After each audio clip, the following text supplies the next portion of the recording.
Hello and welcome to Classic Movie Night from OTRGold.com. I'm Austin Bach. Tonight we're headed to 1945 with the film noir classic Leave Her to Heaven, a psychological thriller that explores the depths of obsession and jealousy.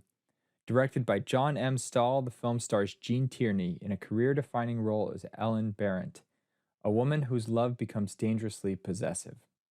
Tierney's chilling portrayal earned her an Academy Award nomination, and her performance remains a high watermark in cinematic history. The film delves into the complexities of human emotion, set against the backdrop of stunning Technicolor landscapes, a stark contrast to the dark themes within. The supporting cast, including Cornel Wilde, Jeanne Crain, and Vincent Price, delivers compelling performances that elevate the film's tension and drama. So settle in and prepare for an unforgettable journey into the human psyche with Leave Her to Heaven, right here on OTR Gold.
Good to see you, Dick. It's good to be back. Everything has been arranged. She's up there waiting for you. Thank you.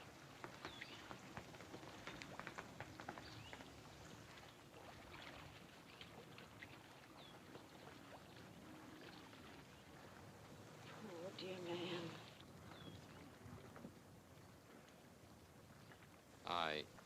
I guess I'll be going now. Good luck to you, Dick.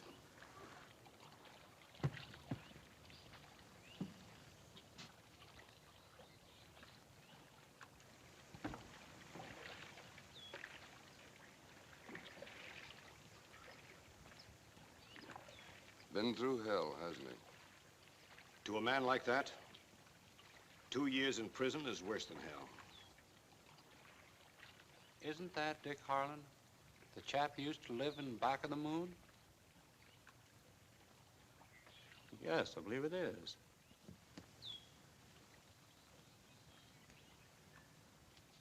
Well, of all the 7 deadly sins, jealousy is the most deadly.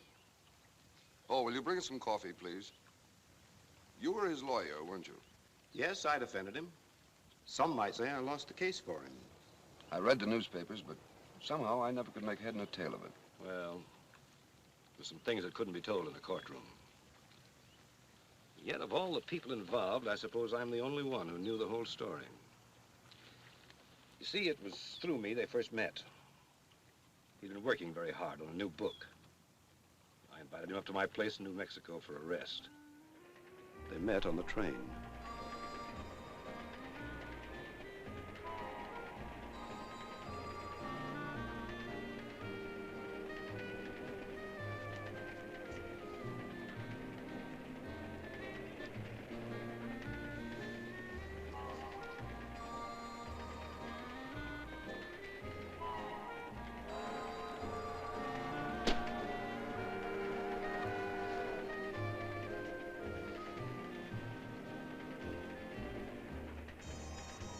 Thank you.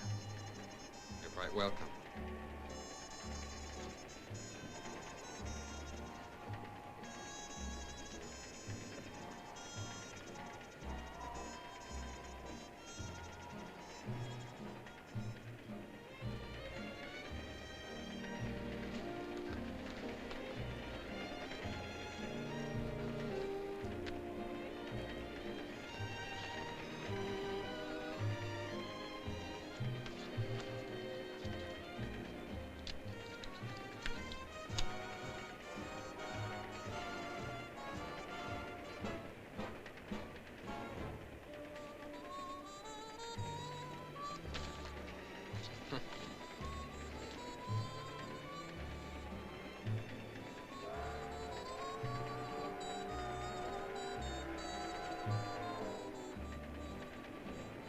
Oh, I'm sorry.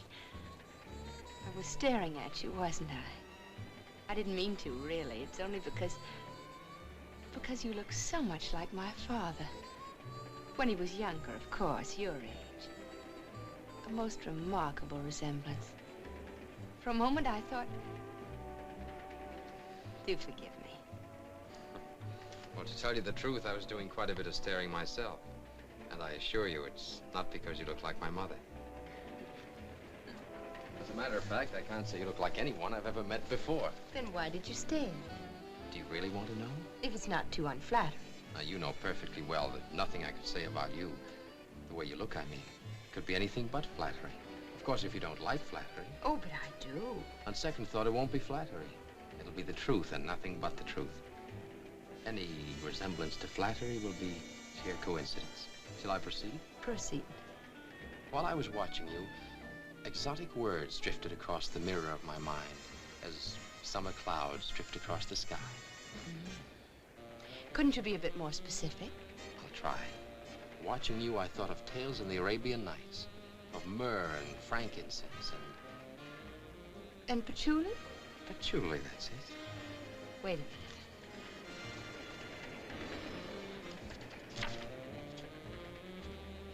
I knew it. Here it is. I quote, "As he watched her, exotic words drifted across the mirror of his mind. He thought of tales in the Arabian Nights, of myrrh and frankincense and patchouli."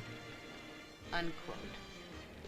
So that's where it came from. Well, I guess so, but really I wasn't I give you my word, it's weeks since I read the thing. It must have impressed you enormously. The book? Not particularly. Rather a sloppy job, I thought. I agree with you. You do? Next stop, your center.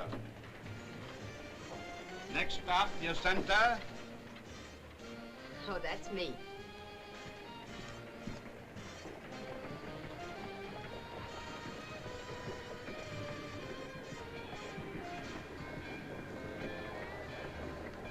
Jacinta. It's me. Oh, there you are. Hello there. Oh, this is nice to see you. Hello, Mrs. Barrett. Hello. Hello, baby. How are you? Hello. How How's Louise? Oh, fine. When you see the kid, fine. Wonderful. Oh, I've been Charlie, so get those cross. bags, will you, please? Oh, we're looking forward to seeing the Well, can you ranch. stay long? Oh, well. Here we are. Hello there. Hello, Glenn. How are you? Nice to see you. Glad to see you, dear. Oh, you look fine. How's your brother? Oh, Danny's still flat on his back. He wanted very much to come, but the doctor thought the trip might be too much for him. Oh, I'm sorry. Ladies, may I present Mr. Harlan? Mrs. Barrett? How do you do? How do you do, Mr. Barron? Ruth Barrett? How do you do? Hello. Ellen Barrett. How do you do? How do you do? We met on the train, rather briefly. Too briefly. Well, I've got the car right here, folks. You all ready? Come on. Did you say Harlan? Richard Harlan. Oh, Mr. Harlan, I'm terribly sorry. I doubt if I'll ever forgive you. Ruth, wait till you get a look at the new coats. Oh, I think they're done. Ellen, we got plenty of wild turkey this year. Wonderful. Big as ostriches, twice as ornery. Hope you people are all good and hungry.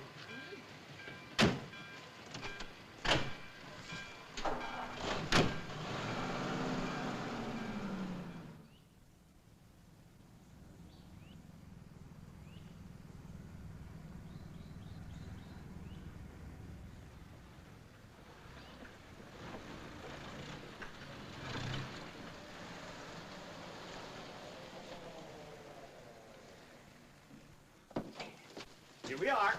Mom, they're here. They're here. Welcome to Rancho Jacinto. Thank you, Oh, Glenn. Mother, isn't it wonderful? Oh, it's beautiful. Ruth. Oh, my dears. Margaret. Oh, I did want to come to the train to meet you, but I thought it best to stay here to supervise dinner. Hello, children. Ellen, how are you? Hello. Dick, it's so good seeing you, but where's Danny? He couldn't quite make it this time, Louise. Oh, I'm terribly sorry. Is he still at Warm Springs? Yes, and he's getting along just fine. Oh, good. You'll probably want to change. Come, I'll show you. Yes, come on. Show your place. Right Right up here, folks. Those trout were in the stream a couple of hours ago. That's something you couldn't get in Boston. Oh, perhaps not, but on the other hand, our codfish. Oh, well, now, I was born and raised in Boston myself, and I yield to no one in my passion for codfish. I hate codfish. So do I. Children, that's rank disloyalty. It's treason. Mr. Harlan, what do you think? Well, Mrs. Roby, I'm what you call a salmon man. The fact of the matter is, Mother just doesn't like New Mexico. Since this is my first visit to New Mexico, I don't see how you can say such a thing. It's true just the same. Father and I used to come here every spring, year after year. And occasionally Ruth came along, but never Mother. It's too bad Mr. Barron didn't come along this time. I've been told I resemble him. Who told you that, Mr. Holland? I did.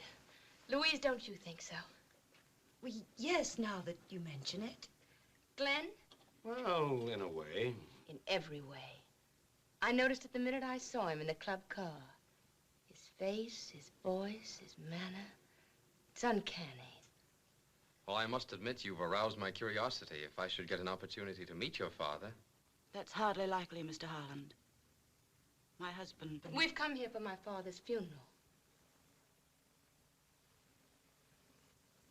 My goodness, there is a resemblance. Why, a most decided resemblance. Tell me, what did they mean about coming here for the funeral? Oh, that was rather a figure of speech. As a matter of fact, Professor Barron died some time ago in the East, and his body was cremated. They brought the ashes here. They're having the ceremony in the morning. Where? High up in the mountain, sort of a plateau. A favorite spot of his. He used to go there a lot with Ellen. Well, now, if you'll excuse me, I'll see if the children have gone to bed.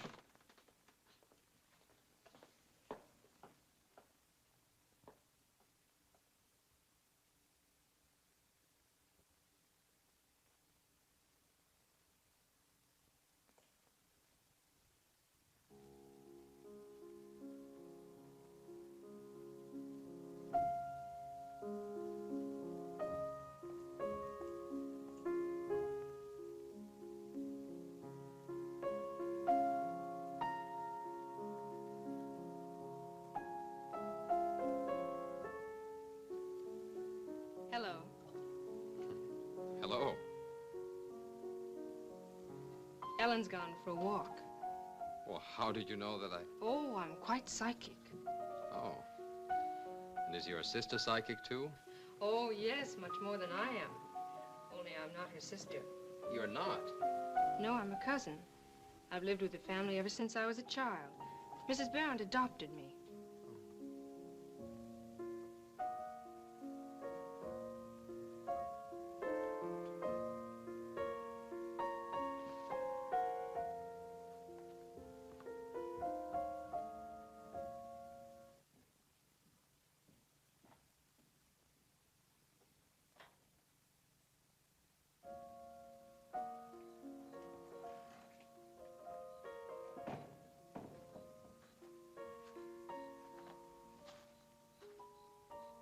Good evening, Mr. Holland.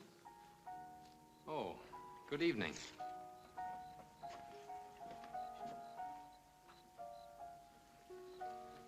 In all fairness, I must confess the nights here seem more beautiful than they do at Beacon Hill. Infinitely. I think everything's more beautiful here. Ellen has gone for a stroll. Thank you.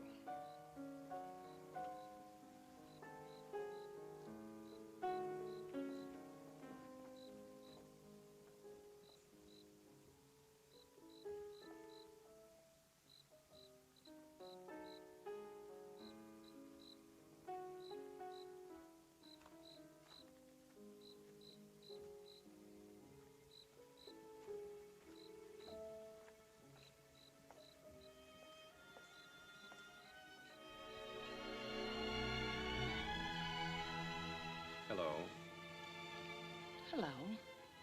Am I intruding? Not at all. Well, I'm afraid I owe you an apology. It was rather clumsy of me at the table to speak of your father. That's all right. You couldn't have known.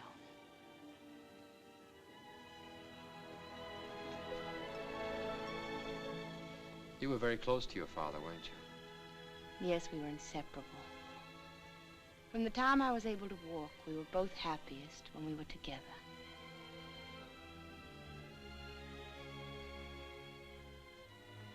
Engagement ring? Yes. But I believe I better be going in now. We're getting up at 5 o'clock in the morning. Good night. Good night.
Don't you think somebody ought to go look for Ellen? What for? Well, it's pretty wild country up there. Perhaps she's lost. Oh, Ellen knows her way home. Well, I know, but it's been over 12 hours. Suppose something happened to her. Nothing ever happens to Ellen.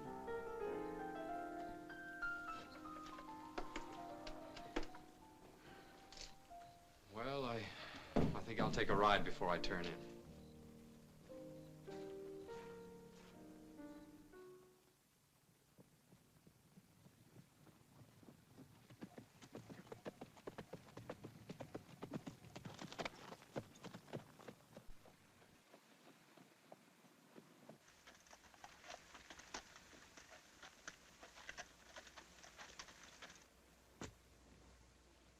Are you all right? Oh, yes, perfectly.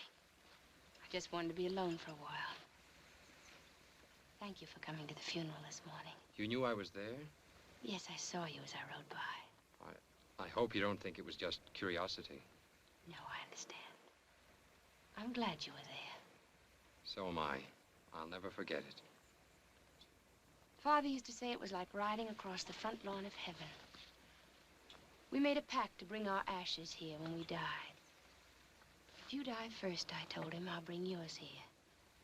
If I die first, you'll bring mine. Yet I know now. People you love don't really die.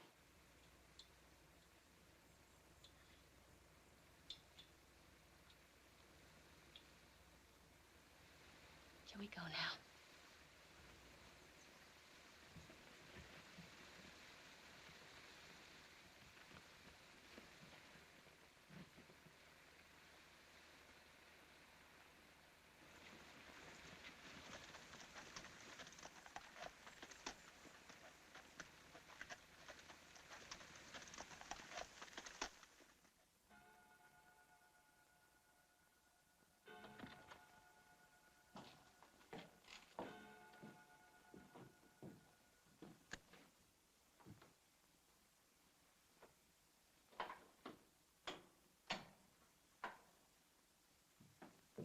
bit sleepy, are you?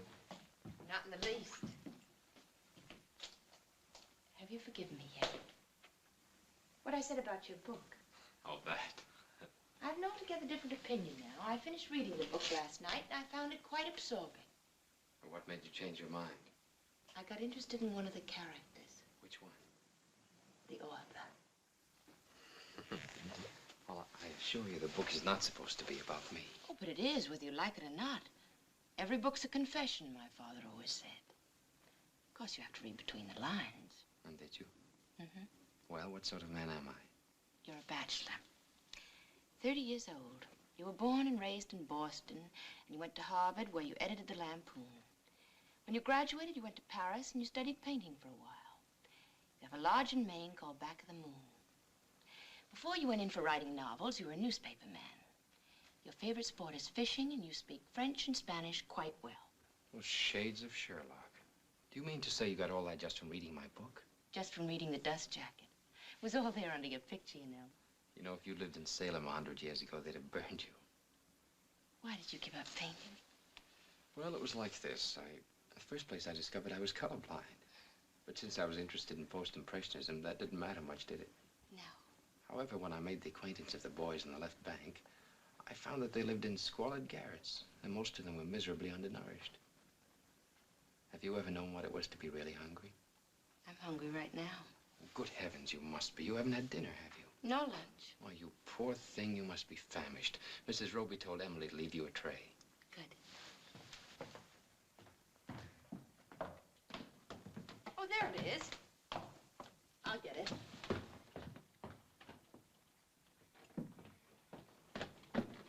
Let me. Tell me about your place in Maine. Oh, it's just a cabin, a shack, that's all.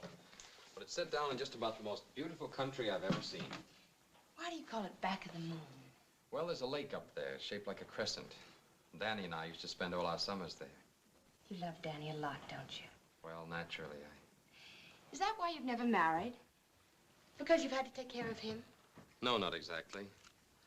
The way I feel about marriage, well, it's like, thank you. It's like that trip I made to Europe after I was graduated. I hadn't the least idea of going abroad. It just happened. I was taking a walk with a girl, and we went down to Boston Wharf and watched a freighter being loaded. And I liked the looks of her. The girl? No, the freighter. She looked good to me and she smelled good to me. I didn't even know where she was going, but I knew I was going with her. And I did.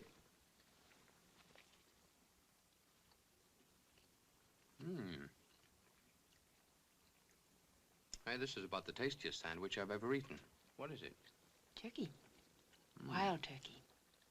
Ever hunted them? No, I haven't. It's tricky shooting. They're sort of scary, but they're so big and clumsy, they hate to take wing. It's a lot of fun. I'd like to try it sometime. How about tomorrow? Well, if Glenn has no other plans. I meant just the two of us. I'd love to. Why did you come for me tonight? Well, I don't know exactly. Everybody assured me you'd be perfectly all right. I guess it was just an impulse. Like the time you took the freighter? Yes. You knew I was coming up there tonight. You were waiting for me, weren't you? Yes. And you came, didn't you? Well.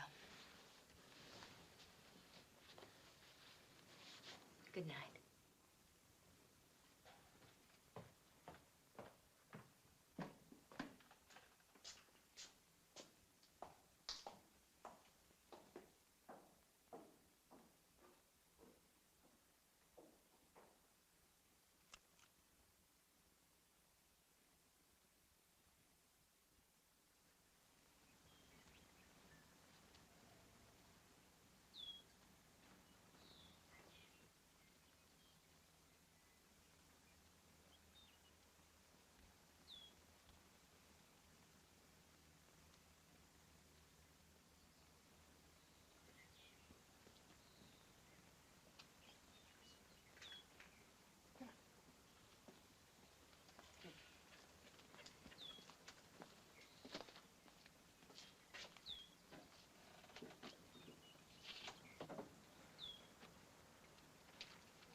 Hello.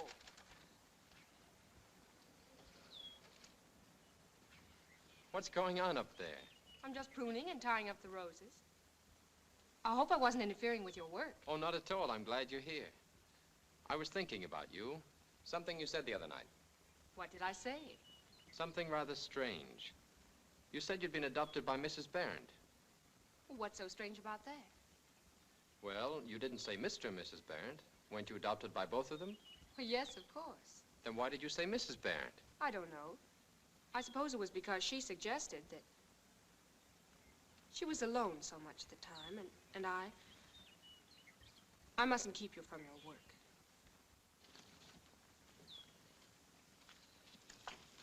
Be careful. Oh, I'm all right.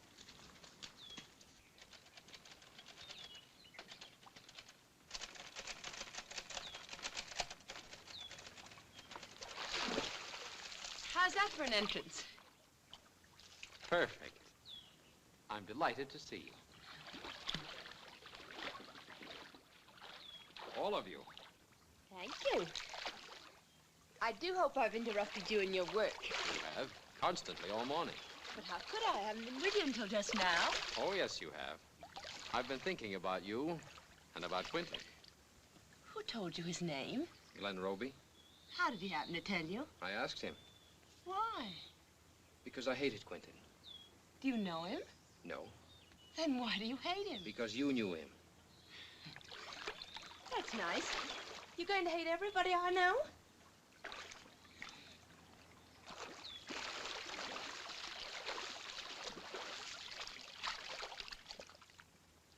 You've lost your ring. No, I took it off an hour ago. Forever.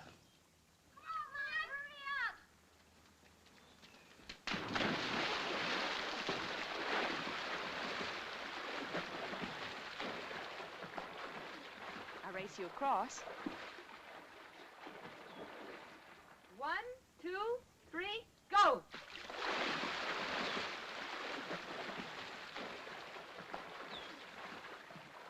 Atta boy, Lynn. Come on, Lynn, keep it up.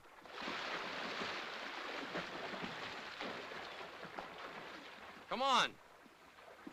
Lynn's going to win. No, Ellen. Ellen always wins.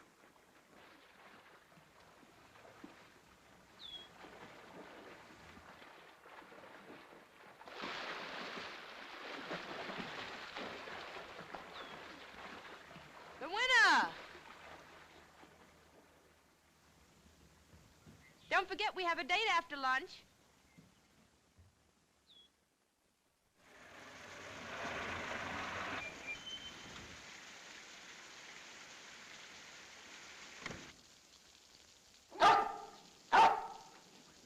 Quiet, Chris. Lie down.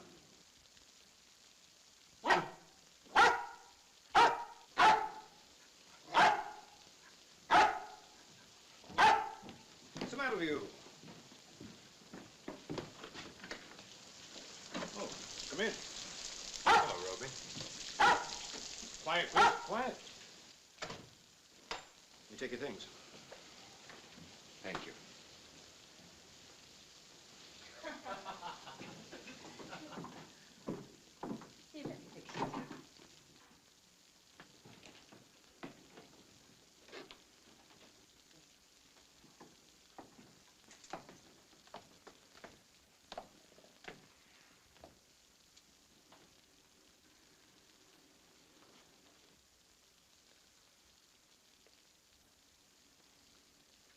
Well, hello. What in the world brought you here? An airplane. I grabbed the first one I could catch after getting your telegram yesterday. Why all the rush? I wanted to be among the first to congratulate you on your forthcoming marriage. Well, we hadn't planned to announce it for a while, but since you've let the cat out of the bag... Darling, this is Russell Quentin. My fiancé, Richard Holland. How do you do? Might I have a moment with you alone? Certainly. We can go in the library. Will you excuse us? Mrs. Barron, Ruth.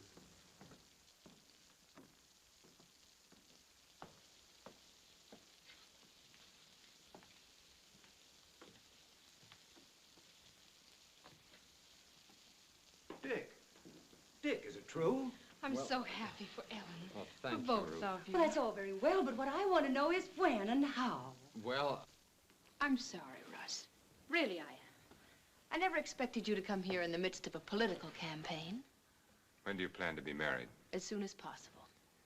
Would it be convenient for you to postpone it until the fall? Until after election, you mean? Well, it wouldn't do me much good for the news to get out that I'd been jilted and thrown aside like an old shoe. Oh, come now, Russ. Surely there's no political significance in the fact that a lady has changed her mind. I don't understand it, Ellen. I always knew you'd never marry me while your father was alive. But after he died, I thought there might be a chance. What happened? I'm in love.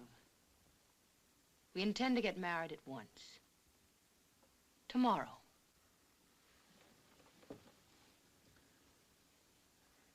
Don't look so downcast. I'll still be able to vote for you. Perhaps you don't think I'm good enough for you, or romantic enough. I know people thought I was marrying into the Barrett family for reasons, but that's not true. I want you to know that I had only one reason. I want you to know that I was in love with you. I'm not a man who loves often, Ellen. I love once. Thank you, Russ. That's quite a concession. I loved you. And I'm still in love with you. That's a tribute. And I always will be. Remember that. Russ, is that a threat?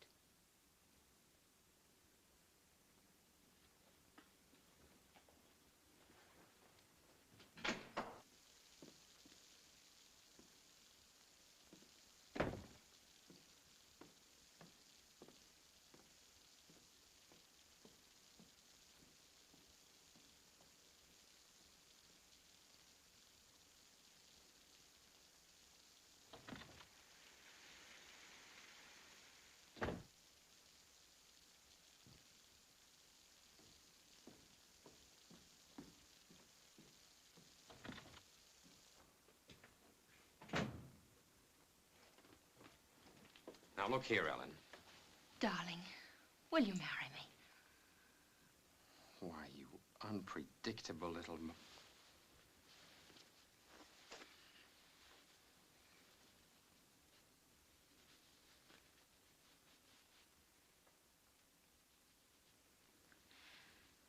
And I'll never let you go. Never, never, never.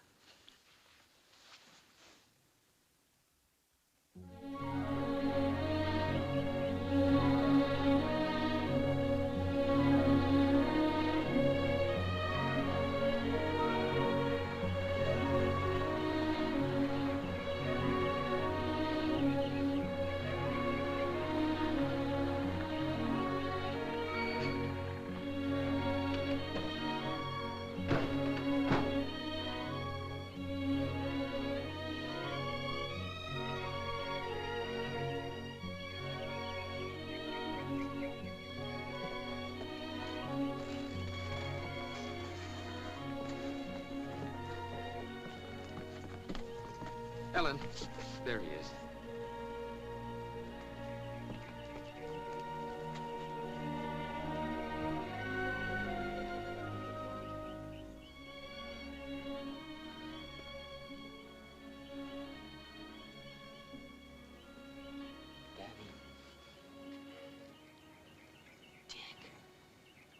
Dick. Easy, boy, easy. Oh, Dick. Hey, you put on weight. Say, I believe you've actually grown. You look sort of different yourself. Get my telegram? Yeah, but I didn't sleep much that night. I just kept thinking, now he's left the ranch, and now he's in Chicago. I kept seeing that train coming nearer and nearer. I counted every turn of the wheels. May I come in? Hi, Danny. Hi, Ellen. I hope you like her, Danny. Because if you don't, we'll send her right back. Oh, please don't let him fire me, Danny. I like this job. Don't you worry. If he fires you, I'll hire you. Thank you. Were you surprised to get my letter? Not a bit. I knew it was in that letter even before I opened it. I just kept reading it over and over again. Just to sort of Get used to the idea? Yeah. I was trying to picture what kind of a place Taos was. How long a honeymoon is. Ellen didn't like Taos. I thought Warm Springs would be a much better place for a honeymoon. Gosh, I hope you can stay a while. We're going to take a cottage right here in Warm Springs. And live here, you mean? That's right. That's Ellen's idea. That's the way she wants it. Gosh. Well, Mrs. Harlan, I think I can feel safe in saying the job is permanent. Thank you, sir. I always does my best.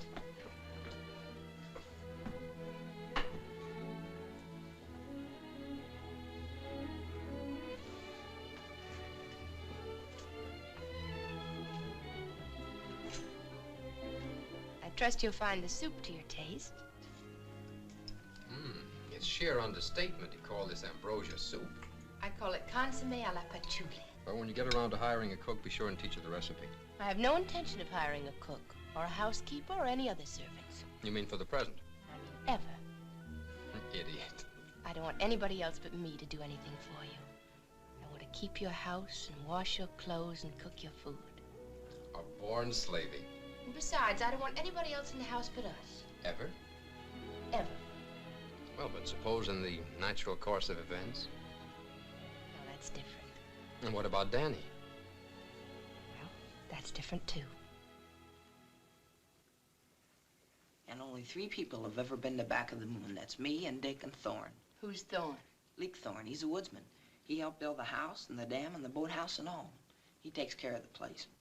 I'd like to get hold of some of Richard's baby pictures. Could I, do you suppose? Oh, yeah. There's a whole album full. A lot of college yearbooks with loads of pictures of him. Only there's one he doesn't like to show to anybody. Why not? Well, it's got a picture of Enid Southern in it. Who's she? She's the one they voted the best-looking girl. Was she really beautiful? Not as beautiful as you are. Thank you, Danny. Won't it be wonderful when you can go back to school again? Gosh, yes. What sort of school did you go to? Same one as Dick. Boarding school? Yeah. Oh, that must be fun. Sure is. Has Dick been busy lately? Yes, he's been working awfully hard on his book. And we mustn't interrupt him. And besides, have you forgotten our secret?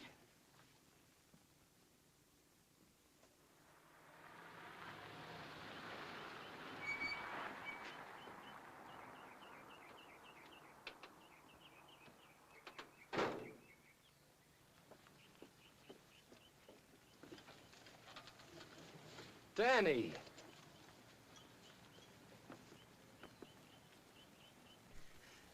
Dick! Dick! Danny! Danny! Now we can, all 3 of us, go to Back of the Moon. Can't we, Dick? Can't we?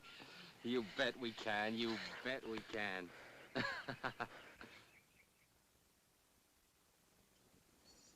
It's way up north, miles from nowhere. I know all about that place. I've heard about it plenty from Danny. He can't wait to get up there again. I know that's my problem. You see, Dr. Mason, my husband is planning to leave for Back of the Moon as soon as possible.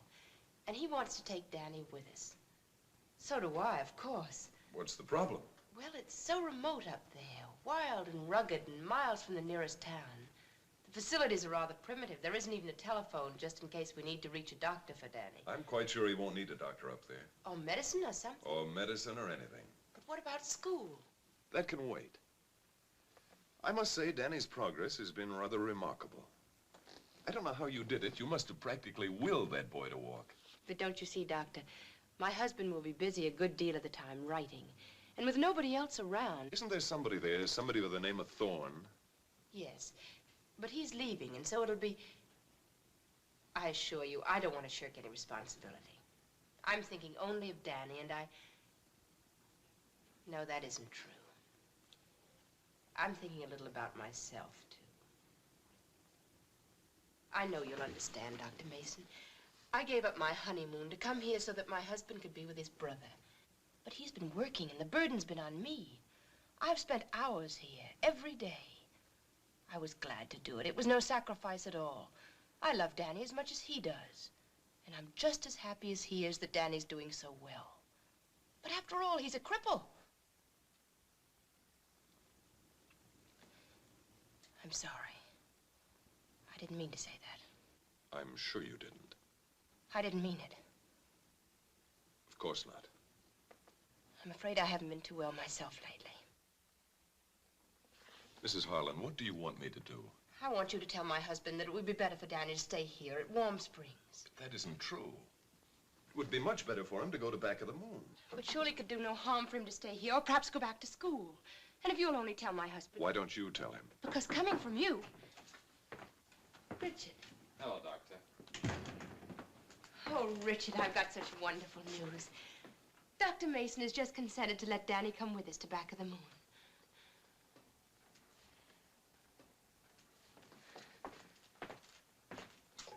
Oh, no, darling, please. Let me. I want to be the first to tell him. And this is Leek Thorne. Hello? Yes, it's for you. Hello? Oh, golly, Ellen. We're going to Back of the Moon. Yes, Ellen? When? Tomorrow? Oh, gosh.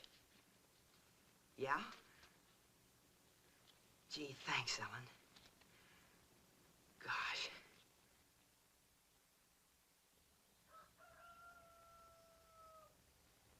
Treat my daughter kindly and say you'll do no harm. And when I die, I'll leave to you my little house and farm. My horse, my plow, my sheep, my cow, and everything I own. And all the little chickens in my garden.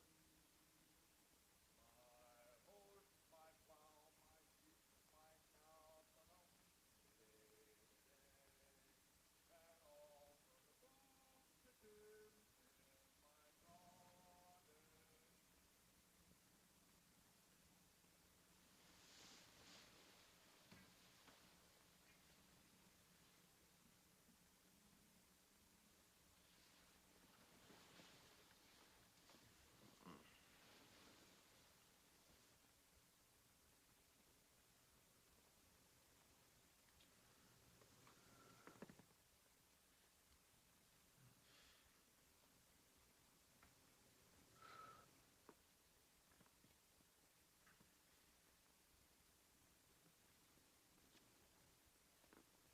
Good morning. Good morning. Oh, darling, I dreamed you were...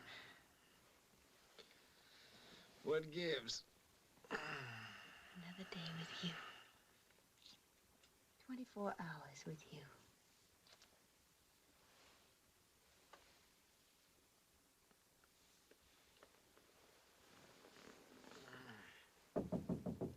Morning, Dick. Hey, good morning, Danny.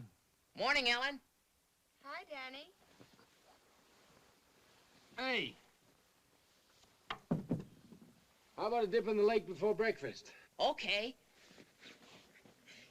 And all the little chickens in my garden.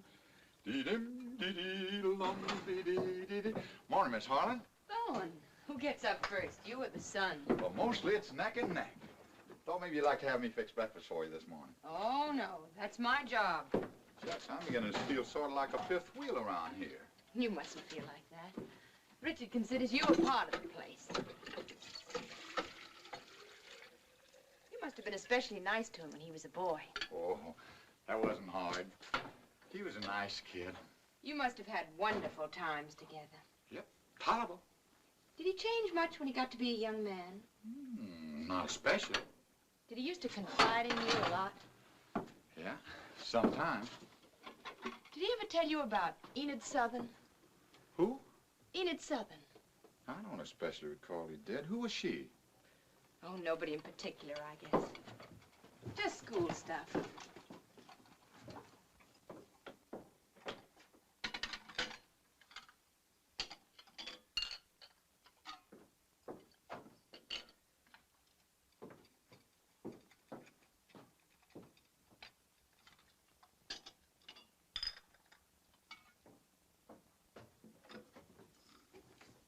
I'll take those. Thorne, do you dream a lot? Never. I had the most awful nightmare last night. We were out in the skiff, my husband and I, and he jumped in for a swim. But I was too lazy, so I just rowed after him. Somehow I was afraid. And when we got to the middle of the lake, I thought it was time for him to get back into the boat. So I decided to call out to him. But I had no voice. Suddenly, Richard went under. Not diving, but the way seals do.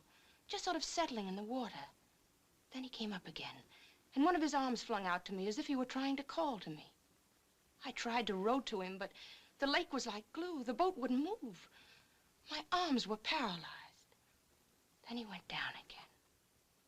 And this time he stayed down. Well, I reckon there's only one way left for you to save his life. How? For you to wake up. That's just what I did.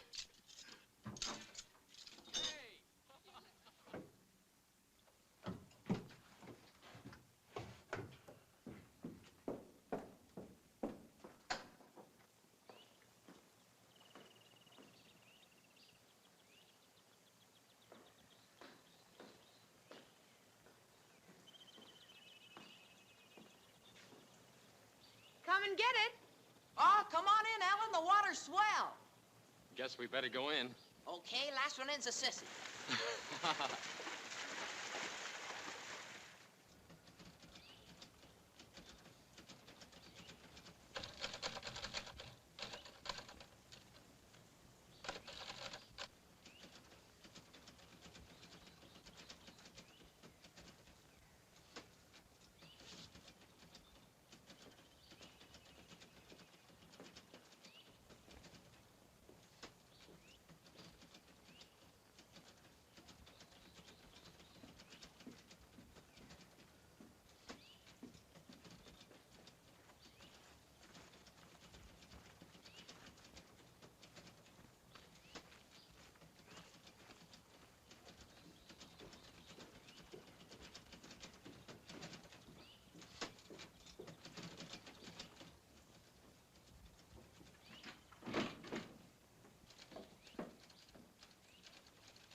Oh, no.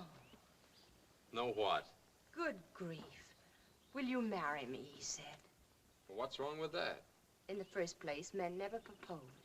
They may think they do, but it's really the woman. Who told you that, Ripley? And if men do propose, they never say, will you marry me? Get away, gadfly. Did you ever propose to a woman? Hundreds of them. When you proposed to Enid Southern, Who told you about Enid Southern? did you say, will you marry me? I didn't propose to her. Did she propose to you? Beat it, will you? How did you propose to me? You didn't. I proposed to you. Like this. Remember? Okay, I'll marry you. Right after I finish my chapter. I hate your chapter. I hate all your chapters. They take up too much of your time. Funny thing, that's what my publisher says. No, I'm serious. After all, it isn't as if you had to write for a living. I've got more than enough for both of us. And, darling, it's the dearest wish of my heart to support you. Is that bad? Oh, darling, I didn't know it could be so wonderful here, back of the moon. You like it here, do you? Every minute. If only it weren't so crowded. Crowded? Why, this is the most remote, uninhabited place east of the Mojave. I mean the cabin. Not that I mind chaperones, not in the least. But there's Danny's room on one side of us, and Thorne's room on the other side, and the walls as thin as paper, and the acoustics disgustingly perfect. Well, at least nobody snores. Do you know, ever since we've been married, we've never been alone, not for a single day. And do you know... And do you know that Thorne moved his cot and his things to the boathouse this morning? He did? Mm-hmm. Oh, Richard, I hope you didn't tell him Oh, not at all. It was his own idea. As far as Danny's concerned, Where is Danny? he went with Thorne. Where's Thorne? He went to town. You don't mean they're going to stay in town? Oh, certainly not. Then why did they go? Do you have to know everything? Tell me. No. Tell me? Cut it out. Tell me. Stop it. It's a secret. You can't have any secrets from me.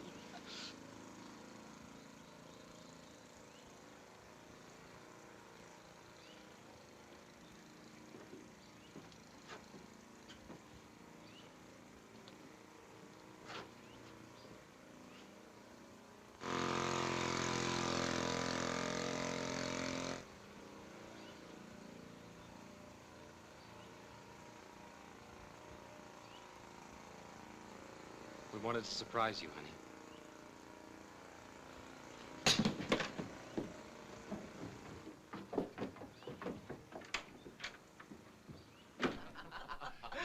Dum-dum, deedle-dee-die, deedle-dee-dum-dum, deedle-dee-die, deedle-dee-dum-dum, deedle-dee-die. Oh, oh, oh, oh, oh.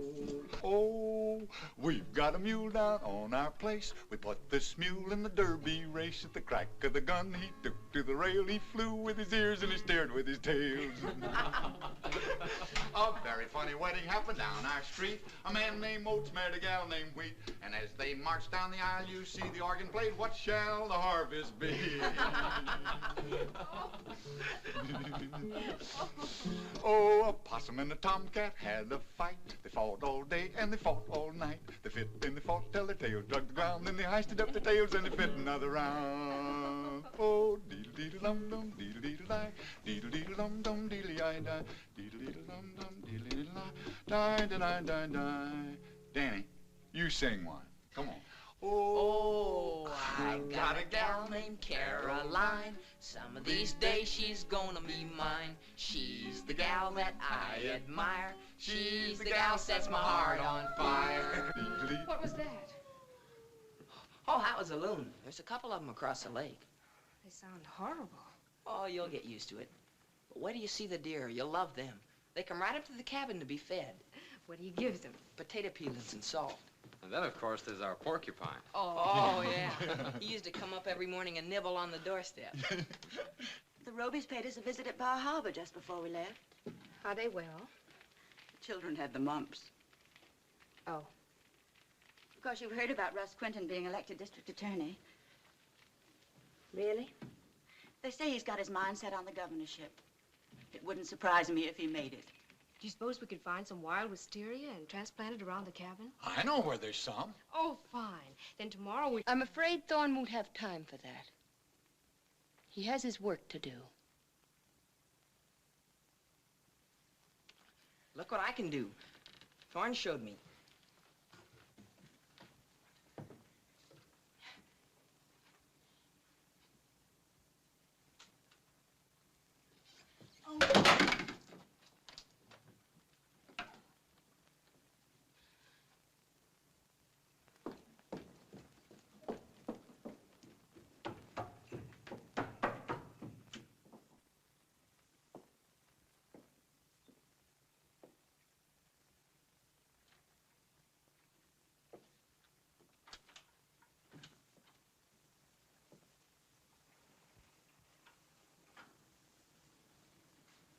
After all, Mother, you must remember Ellen didn't expect us.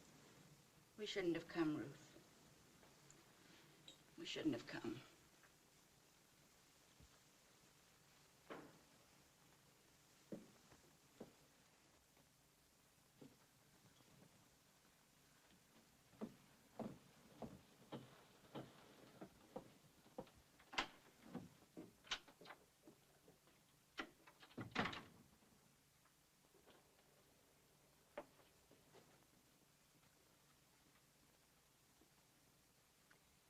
There must be a few loose bricks in the chimney. I noticed it wasn't drawing very well.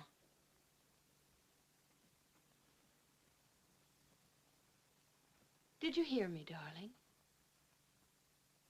What happened tonight? Ever since Ruth and your mother arrived, you've been acting like a shrew. At the landing, you were cold. At dinner, aloof and sullen. And after dinner, you were beastly. I wasn't expecting guests. They're your own people. I thought you'd be pleased. Don't let's quarrel, Richard. And Danny adores you. You hurt him. Why? I was upset.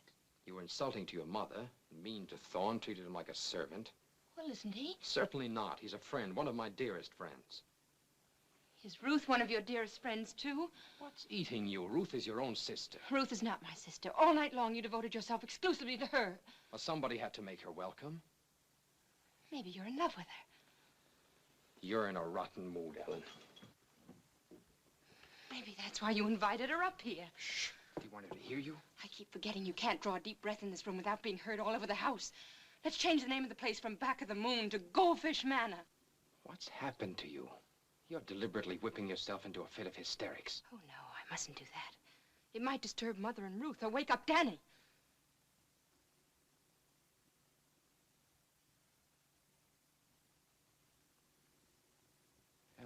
What's got into you? I don't know. I don't know.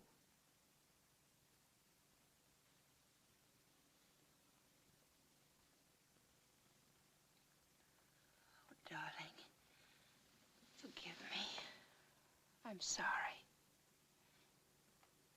I can't help it. It's only because I love you so. I love you so I can't bear to share you with anybody.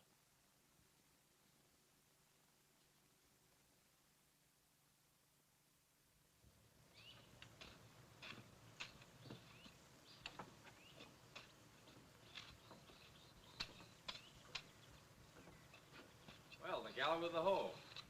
Oh.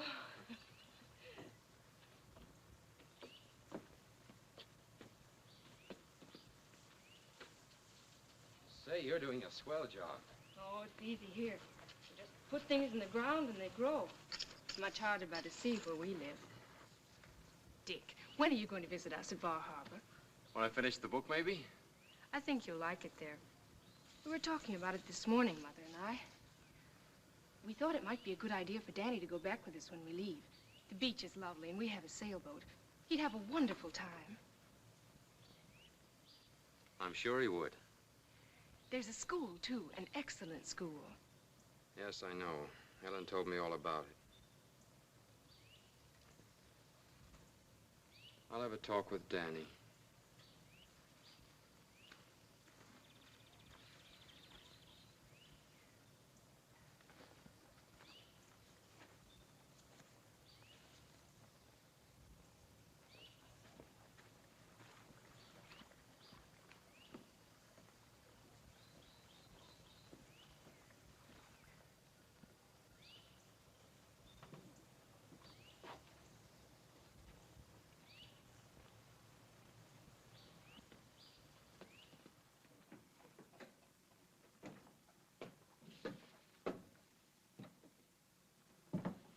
Dick, as far as I've read, it's splendid.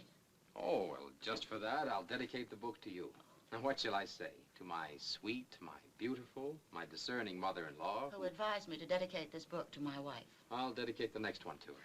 Let's dedicate them all to her. I hope you'll send me the rest of the manuscript when it's finished. Well, there are only a few more chapters to write. I'll probably wind it up before you leave here. Well, that's hardly likely. We're planning to leave on Saturday. On Saturday? But that's preposterous. You've only been here a few days. Yes, and they've been wonderful days. Ruth and I shall never forget them. But really, there are reasons why we must be getting home. Does Ellen know you're leaving? I told her this morning. Now, don't look so downcast, Dick. You know, in a way, mothers-in-law are like children. They should be seen and not heard. Not seen too much. What's wrong with Ellen? There's nothing wrong with Ellen. It's just that she loves too much. Perhaps that isn't good. It makes outsiders of everyone else, but she can't help it. You must be patient with her. She loved her father too much.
Please, Danny, sit still. How do you expect me? I can't help it. It tickles.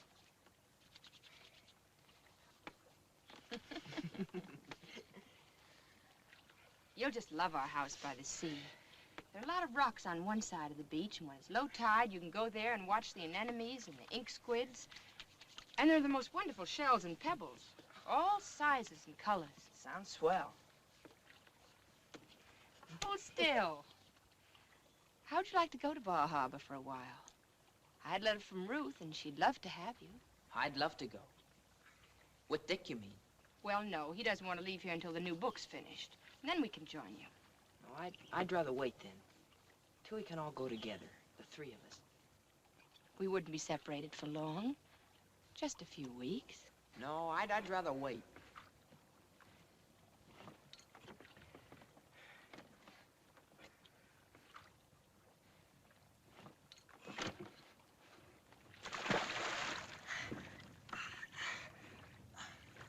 Can I swim all the way across today? Think you could make it? Why, sure. I made it 3/4 yesterday, and I wasn't a bit tired. All right. If I make it today, can we show Dick tomorrow? Yes. And we don't have to tell him how long I've been practicing, do we? No. We can just pretend that you decided to do it on the spur of the moment. Yeah, that's what we'll do. You know, I can just see him watching now. After a while, he'll say, "That's enough, Danny. Better get back in the boat now." And I'll just pretend like I didn't hear him and keep right on going. Are you ready? Ready.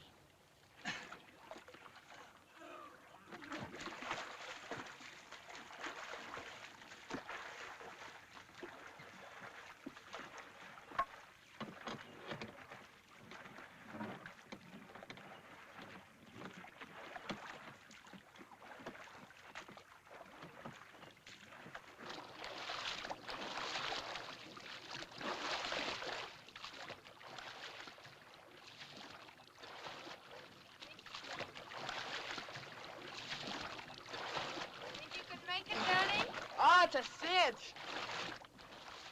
Don't worry about your direction. I'll keep you on your course. Okay.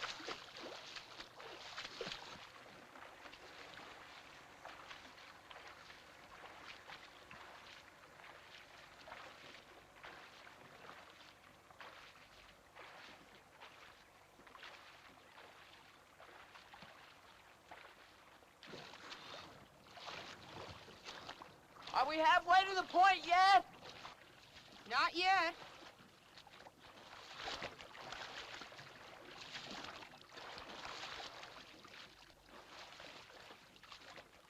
You're not making very much progress, Danny.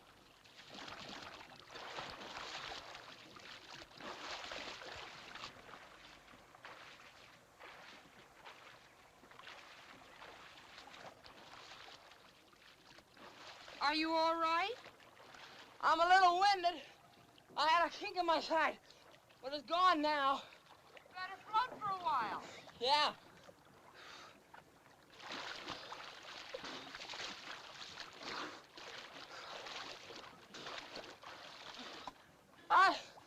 I think I'm getting tired. Take it easy. You don't want to give up when you've come so far. Okay. I'll get my second wind in a minute.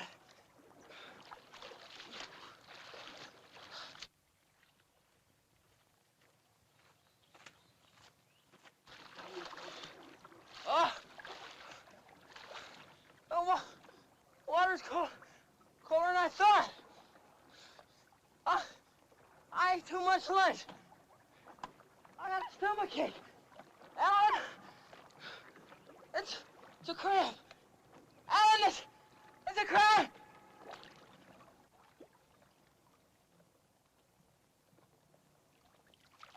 Alan, Alan, help me.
I've been cleaning Father's laboratory.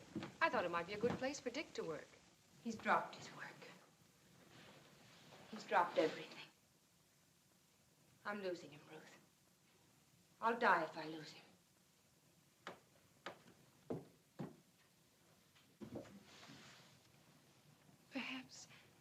Perhaps if you went back to the lodge, just the two of you. You know, he hates it now. Everything about it. He never wants to set foot there again. And he doesn't want to go back to Boston. If I only knew what he was thinking. You've always helped me, Ruth. Help me now. A little time, Ellen. You'll see. He's had a great loss. There's a great emptiness in his life. If he only had a child of his own.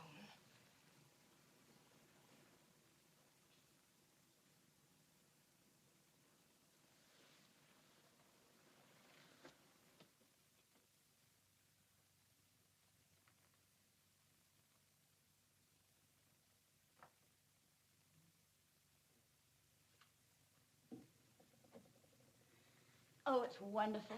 When Ellen was a little girl, her father fixed this room up as a playroom for her. Then when she grew up, he used it as a laboratory. Now it's going to be a playroom again, just as it was before. Not exactly, Mother. Your baby was a girl. I was going to be a boy. You've decided that, have you? Well, definitely. Ellen gave me a word of honor. Stand still, will you? I've got a kink in my neck. Dotted Swiss would be nice for the curtains. What about the rug? You don't put rugs in children's playrooms? You use linoleum. Why? Linoleum washes easier, just in case. Say, you women think of everything, don't you? All right, you can rest. Oh.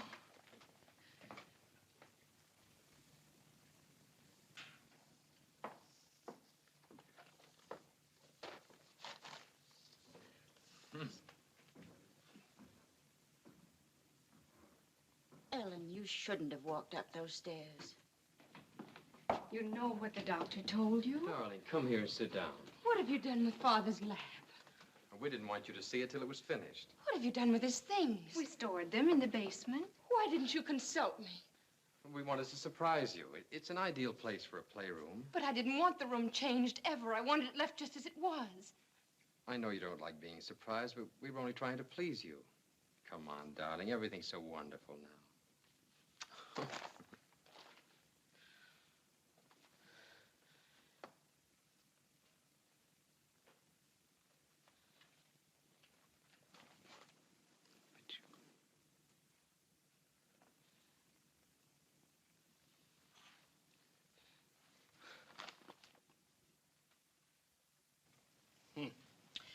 You'll have to behave yourself. Imagine eating shrimps at a time like this.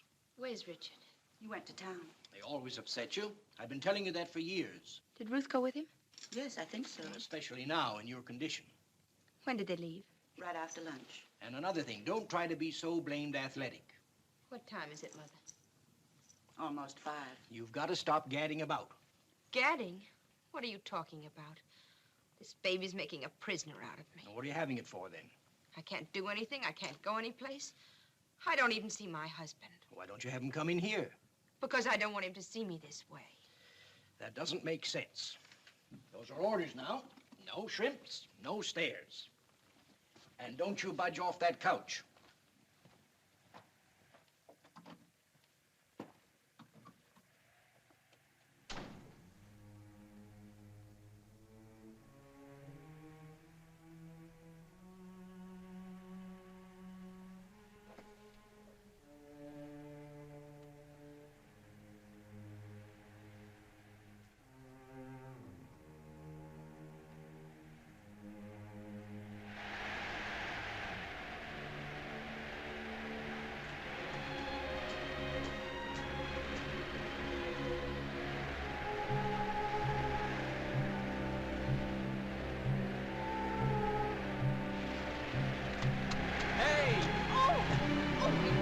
Get those, Ruth. Oh, heavens!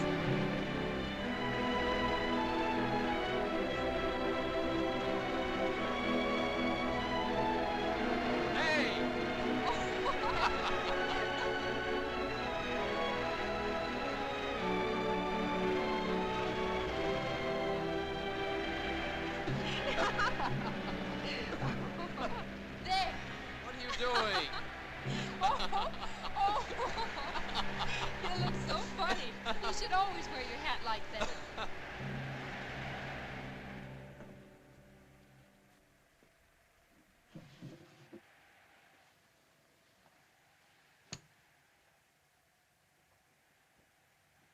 I missed you this afternoon. What did you do when you went to town? Oh, we just shopped around for the baby things. You were gone about 4 hours. Well, we walked to town and back. Rather a long walk, isn't it? Tell me, what did you talk about? Oh, a lot of things. About Danny?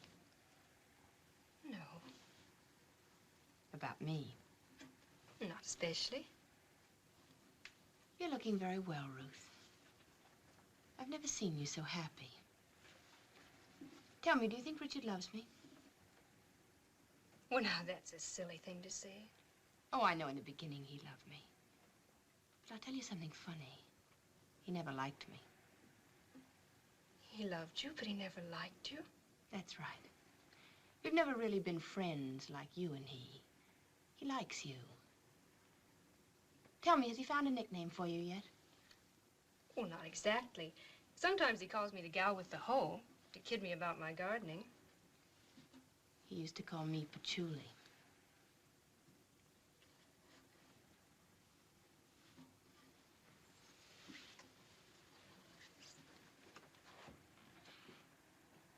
Look at me. I hate the little beast. I wish it would die. Ellen. Shocked, aren't you? If you were having the baby, you'd love it. Well, I never wanted it. Richard and I never needed anything else. And now this. How can you say such wicked things? Sometimes the truth is wicked. You're afraid of the truth, aren't you, Ruth? No. You're the one who's afraid.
Ellen.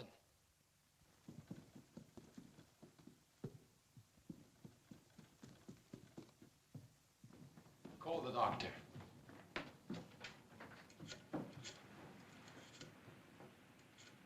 What happened? She must have tripped. Hello, Dr. Saunders. This is Ruth Barron. Yes, please come over at once. Something terrible has happened.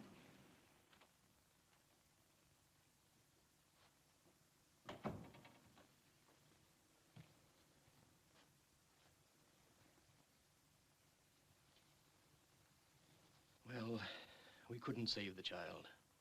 It was a boy. I hadn't really hoped it. As long as she's out of danger. Oh, yes, you may rest assured of that. When she came to, she remembered nothing about leaving her room. She thought she must have been walking in her sleep. Well, she couldn't have been asleep. I was with her only 20 minutes before it happened. You can go in and see her now for a moment, if you like. First his brother, and now his son.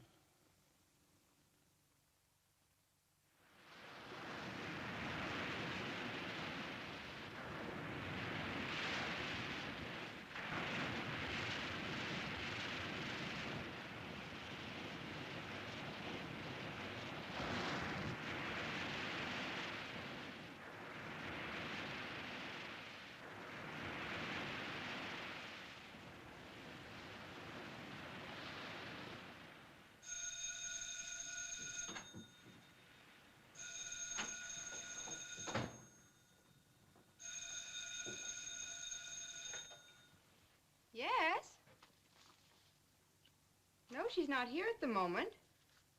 But I'd be glad to take a message.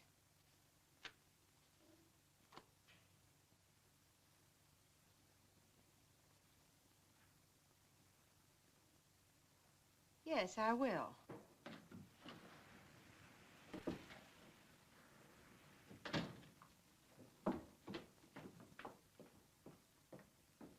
Don't mention it. Ruthie, my lass, the surf was wonderful. You should have come in for a dip. Too cold for me.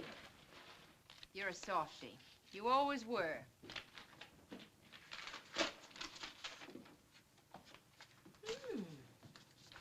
Richard's new book. Nice.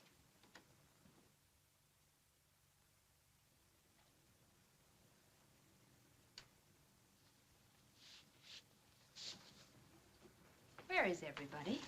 Dick's gone for a walk. Mother's in her room. I'm worried about Mother these days, the way she keeps to her room. Isn't she well? Perfectly well. Then why do you suppose she insists on acting like a hermit? Why don't you ask her? She won't talk to me. I can't imagine what's come over her. Oh, by the way, that phone call was for you. Somebody from the travel bureau in town said it was all right about the transportation and hotel reservations. Who's going places and where? I am. Mexico. Well, why the wanderlust all of a sudden? I just thought I'd like to get away for a while. From what? Is there anything so strange about my wanting to take a trip? No, I suppose not, but why Mexico? I've always wanted to see Mexico. I've never heard you say anything about it before. What part of Mexico? Tasco. When are you going? Next week. With Mother? No. By yourself? By myself. What are you running away from? Is it me? Ellen, when we were kids, you used to torment me every way you could think of. You can't do that anymore. Is it Richard? If you must know, I'm going away because I can't stand living in this house any longer. The whole place is filled with hate. Your hate. Not hate, love, Ruth. Richard's love for me. All these weeks I was in the hospital, helpless. You had him here in the house to yourself. But it didn't do you any good, did it? He still loves me more than ever. That's what you can't abide. That's why you envy me, isn't it? I don't envy you, Ellen. All my life I've tried to love you, done everything to please you. All of us have. Mother, Father, and now Richard. And what have you done? With your love, you wrecked Mother's life. With your love, you pressed Father to death. With your love, you've made a shadow of Richard. No, Ellen, I don't envy you. I'm sorry for you. You're the most pitiful creature I've ever known.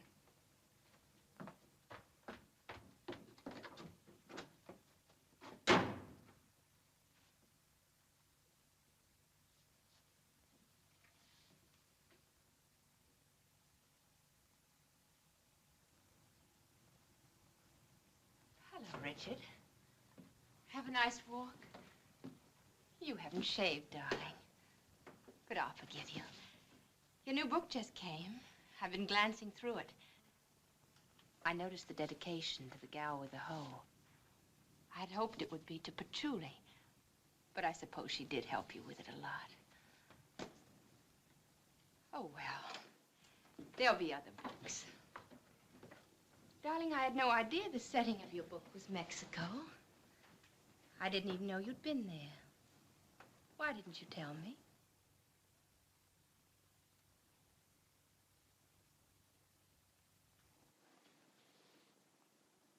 Is anything wrong, Richard? You're so strange.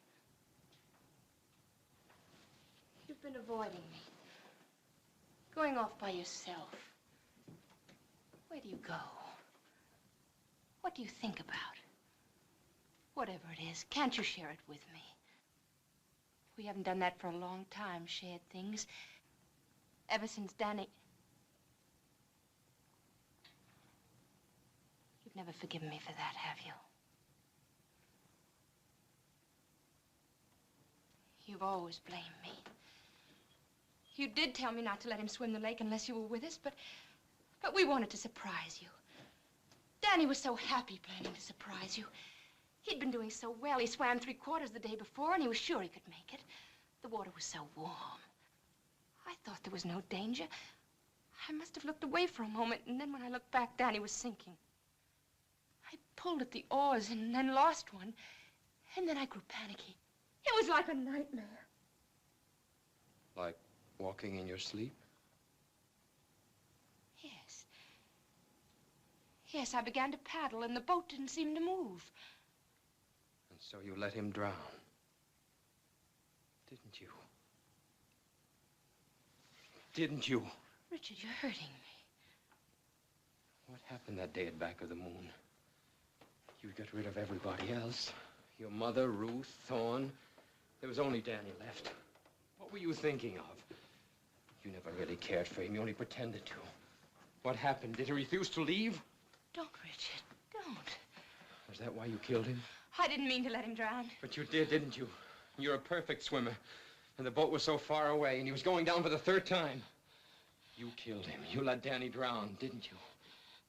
Didn't you? Yes. Yes, I did. I let him drown, and I'd do it again. I didn't want him around. I didn't want anyone but you.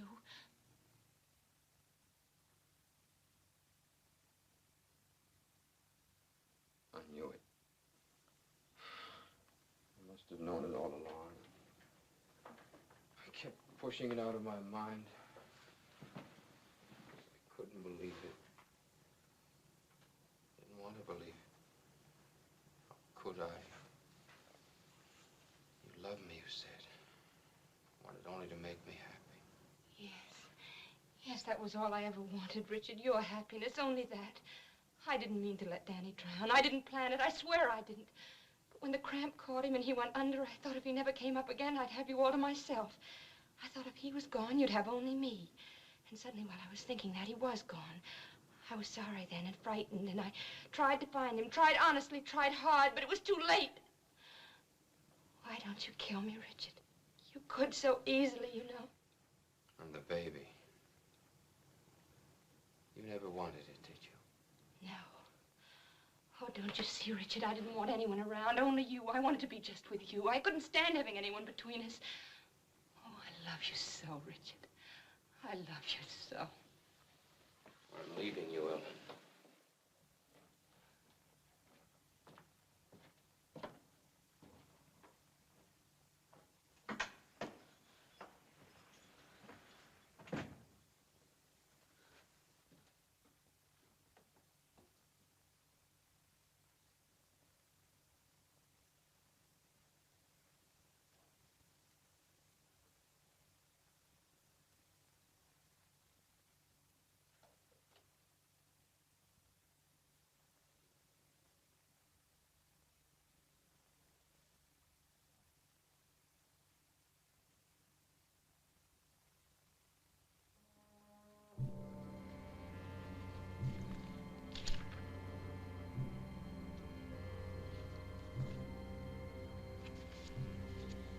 Mr.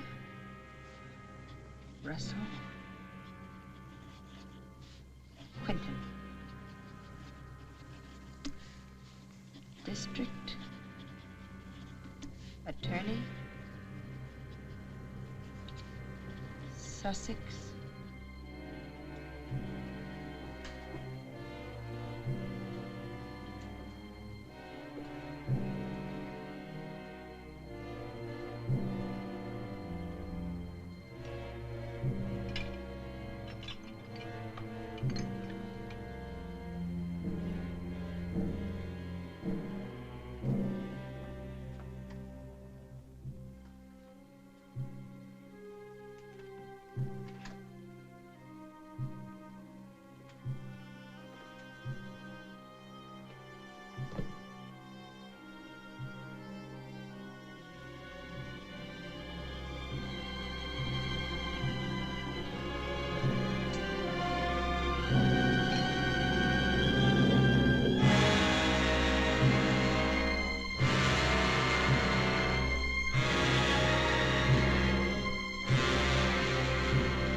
Flight 17, the Sunset Special, now loading at Gate 7.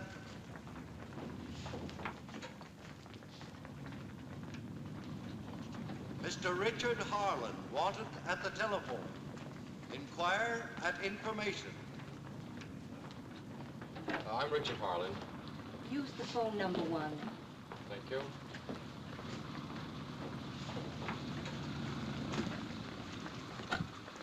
Hello. Yes, this is... Oh, hello. What?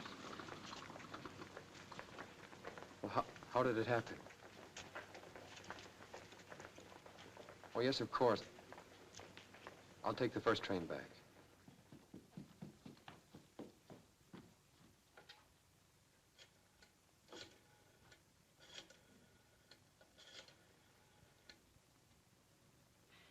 Dr. Saunders, I'm sorry to get you out of bed, but she's much worse. Oh, would you hold on for just a minute, please?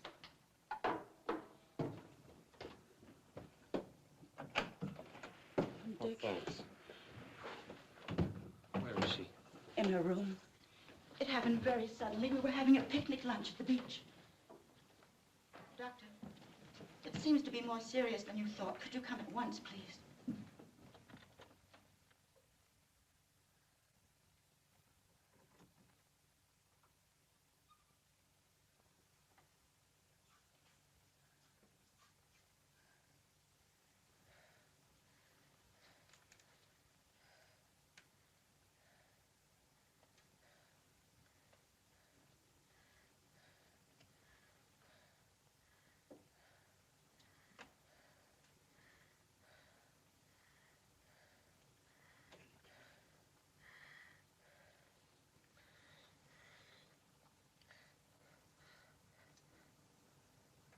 Richard.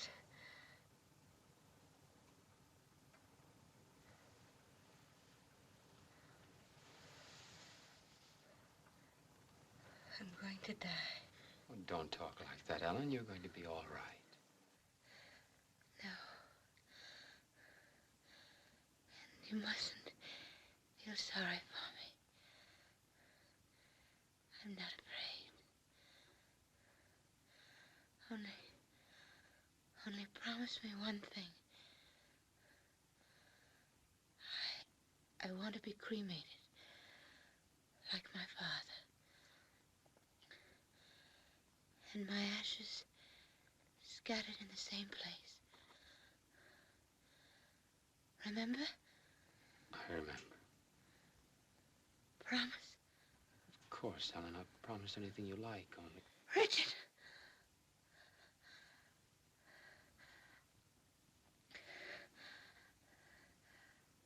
I'll never let you go, Richard. Never. Never.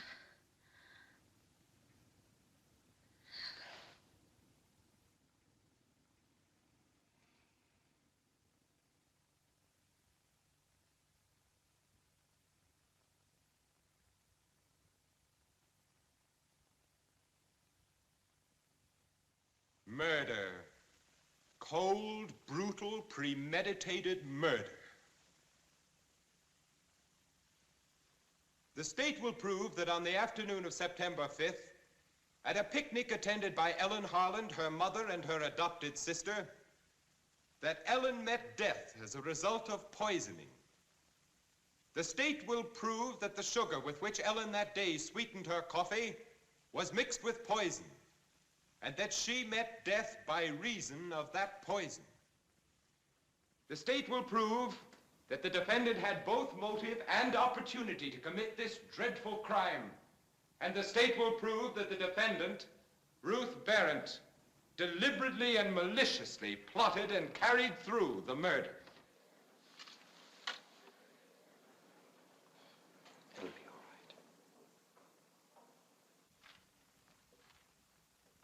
right. I refer now to the envelope found in the defendant's leather jacket. When you analyzed the contents of this envelope, what did you find? The apparent sugar tested 60% arsenic. Shortly after you made this test, I came to you with a sealed parcel. Yes, sir. The contents was a bottle half full of white powder. I show you the bottle. That's it. You analyzed the contents? I did. What was it? Pure arsenic. Your witness, Mr. Roby.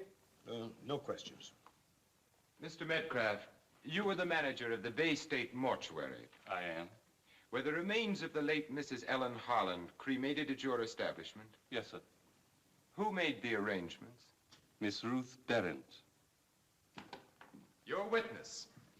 No questions, Mr. Quinton. Mr. Carlson, what is your occupation? Vice President of the Seaboard Trust Company.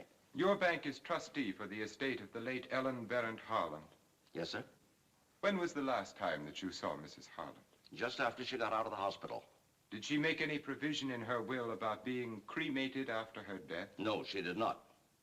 Would you tell the jury what provision she did make? She requested that she be buried in the family vault at Mount Auburn Cemetery.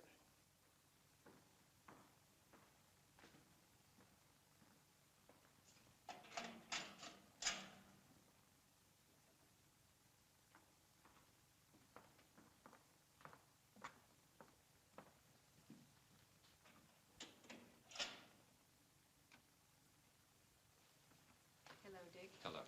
Good evening. Good evening, dear.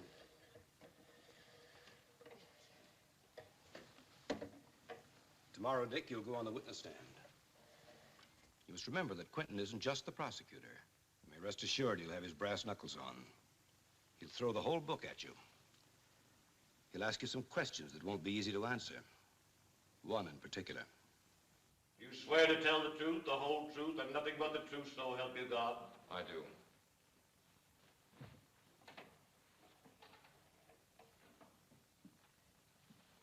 Your name? Richard Harland.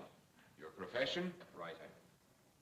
If you don't mind, Mr. Harland, I shall ask you for a moment to be a reader. I've been asked how I happened to investigate the death of Mrs. Harland. This letter is my answer.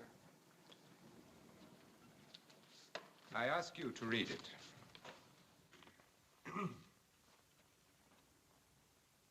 Aloud? Please. Dear Russ, I'm writing this letter to you because we once meant a great deal to each other, and there's no one else to whom I can go for help. Richard is leaving me. Proceed, please, Mr. Harland. It was after I left the hospital I first began to sense a change in my husband. At first I thought it might be due to the loss of our child. And then the truth, the awful truth, began to dawn on me. The reason for the change was Ruth.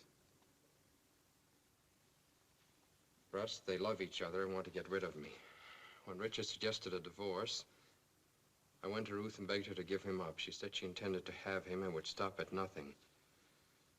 I told Ruth I would never give Richard a divorce, and it was then that she threatened to kill me.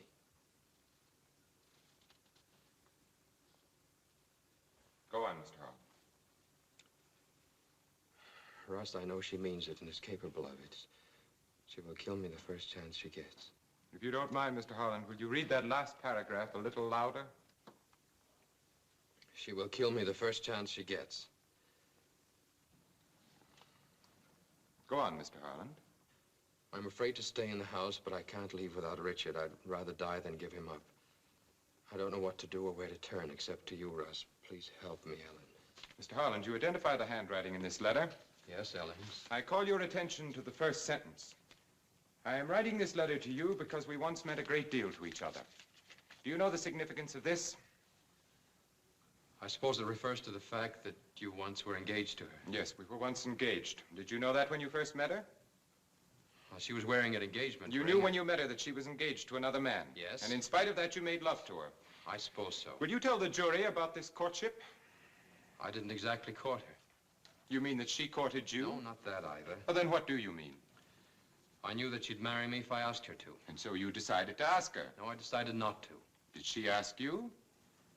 Not exactly. Well, then how did you happen to get married?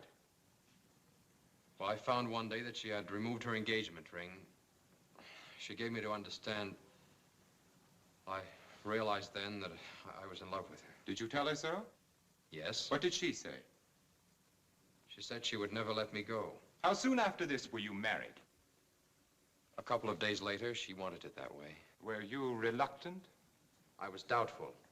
Now, Mr. Harland, I don't say this critically, nor in mockery, nor to suggest that you are conceited, but simply to be sure that I understand you correctly. You suggest that a beautiful young woman engaged to another man falls in love with you, wins you, and persuades you into a quick marriage against your better judgment. Is that a fair statement of the facts? Yes. I see. Now, how soon after this did you begin to regret your surrender? Were you happy with your wife for the first month? Completely. The second, the third, the fourth? Yes. Was Ruth at the ranch in New Mexico during the time Ellen met and courted you? Yes. Did you see much of Ruth at this time? No. Where did you go after you left New Mexico? To Warm Springs, Georgia, to visit my brother Danny. During your residence in Warm Springs, did you have any servants? No. Who did the housework? Ellen. And the cooking? Ellen. You couldn't afford any servants. It wasn't a question of afford. She preferred it that way. Ellen liked doing things for you. Yes. Did Ruth come to visit you during this time? No. Where did you go after you left Warm Springs? To a fishing lodge I have at a place called Back of the Moon. Did anyone come with you? My brother Danny. When was that? In June. In June, were you still happy with your wife? Yes. How about July? Yes. You loved her in July. How about August? Did anyone come to visit you in August? Mrs. Barrett. Anybody else? Ruth. You loved Ellen in August. Well, how about August? My brother was drowned in August. Yes, I know how that must have saddened you. But did it affect your love for Ellen? Danny meant a lot to me. So did Ellen? Yes. Danny was drowned in August. Come to September. Did your love for Ellen continue in September? In a different way. In what different way? We were to have a baby. You mean that your love for Ellen increased because she was going to have a baby? No, not exactly. Did it grow less? I don't know. Well, then what do you mean by in a different way? I don't know. During this time, you were living in Bar Harbor at the Barrett home? Yes. And Ruth was there all the time? Yes. Your wife was confined to her room? A good part of the time. Did you see a great deal of Ruth during this time? Yes. Practically every day? Yes. When did you stop loving Ellen? I don't know. Isn't it true that shortly before your wife died, you quarreled with her? Yes. What about? I can't say. Wasn't it because Ellen was jealous of Ruth? She had no reason to be. Wasn't she? Ellen was jealous of everybody. But was she jealous of Ruth? I refuse to answer Then that. perhaps you'll answer this. Are you in love with Ruth? We're very good friends. Are you in love with her? I'm very fond I of her. want you to answer yes or no. I'm asking you a very simple question. Perhaps you didn't understand me. I shall repeat it for you. Are you in love with Ruth? Are you in love with Ruth? Are you in love with Ruth? I hand you a copy of Richard Harland's new book. Kindly turn to the dedication page. Would you please read the dedication? To the gal with the hoe. To whom does that refer? To me. Isn't it rather strange that Mr. Harland didn't dedicate his new book to his wife? I don't think Ellen was very much interested in the book. But you were. Yes, very much. You worked with him on it. On the final draft, yes. That was written while Ellen was in the hospital, wasn't it? Yes. You were together a great deal during the time Ellen was in the hospital. Well, we were... Working on the book. Yes. Will you tell the jury where most of the action in this book takes place? Tosco, Mexico. Had you ever been to Mexico before? No. During all the time that you lived with the Barron family, had you ever gone away on a trip before, alone? No. Why did you decide to go to Tosco? I wanted to get away. Did you expect to meet anybody there that you knew? No. Did you expect to be joined there by anybody that you No. knew? Did Mr. Harland suggest that you go to Tosco? No, no. Let's get back to the dedication. Why did Mr. Harland refer to you as the gal with the hoe? Well, I'm rather fond of gardening. You did all of the gardening. Yes. Did you ever use any chemical sprays or insecticides? Yes. Any containing arsenic, for example? I don't know. I show you a bottle here in evidence. Do you recognize it? Yes, it was mine. It held bath salts. Are you aware of what it contains now? Yes. By what chemical process do you suppose that bath salts turned into poison? I don't know. I show you a leather jacket here in evidence. Do you recognize it? Yes, it's I show mine. you an envelope here in evidence. Do you recognize it? Yes, it's the envelope containing the sugar. Which the state chemist testified was 60% arsenic. Yes. And which the sheriff testified was found in the pocket of this leather jacket. Yes. Did you wear this jacket on the day of the picnic? For a while, yes. Then I gave it to Ellen to wear. Why did you do that? She complained of feeling chilly. And so you loaned her the jacket. Yes. Will you tell the jury who prepared the food in the picnic hamper? Ellen and I... Who prepared the sugar? I don't know. It must have been Ellen. Why do you think it was Ellen? She was the only one who took sugar with her coffee. Who served the coffee on the day of the picnic? I did. And you gave her the sugar? Yes. And that night she was dead? Yes. And the very next day her body was cremated? Yes. And the following day Harland left with the ashes for the ranch in New Mexico to dispose of them there? Yes. So that no autopsy could be possible? No, that wasn't the reason. Ellen always wanted to be cremated and to have her ashes scattered with those of her father. Then why did she take the trouble to have a clause inserted in her will requesting that she be buried in Mount Auburn? I can't explain it. There are a great many things you can't explain. You can't explain how the poison got in the bottle of bath salts. You can't explain how it got in the sugar. You can't explain why Ellen's body was cremated so as to make an autopsy impossible. You can't explain why you made plans to leave this country shortly before your sister was poisoned. Well, perhaps you can explain this. When did you first fall in love with Richard Harland? Did you ever tell him that you loved him? No. When did you fall in love with him? You've dodged long enough. You can answer a simple question, and I demand that you do so. Just when did you fall in love with Richard Harland? Did you love him after his brother Danny was drowned? Did you love him after the death of his stillborn child, after his wife died? Did you love him last week, a month before, a year before? Are you in love with him today? Yes. Yes, I am in love with him. I think I've always loved him. The state recalls Richard Harland to the stand. That's all.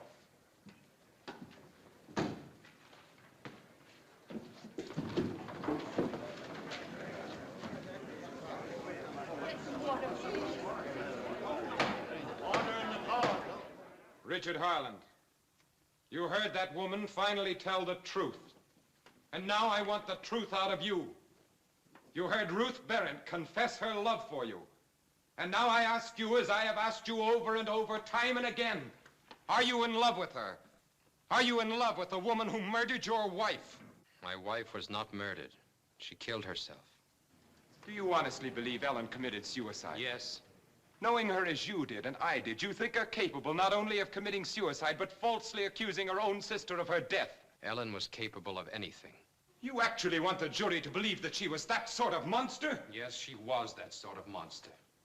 A woman who sought to possess everything she loved, who loved only for what it could bring her, whose love estranged her own father and mother, whose love possessed her father until he couldn't call his soul his own, who by her own confession to me killed my brother, killed her own unborn child, and who is now reaching from the grave to destroy her innocent sister. Yes, she was that sort of monster. Order in the cause.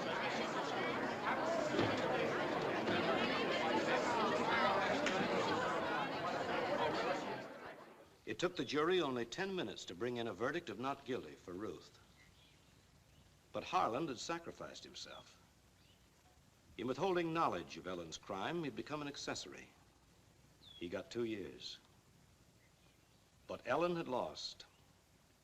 I guess it's the only time she didn't come out first. I guess Dick's about home now.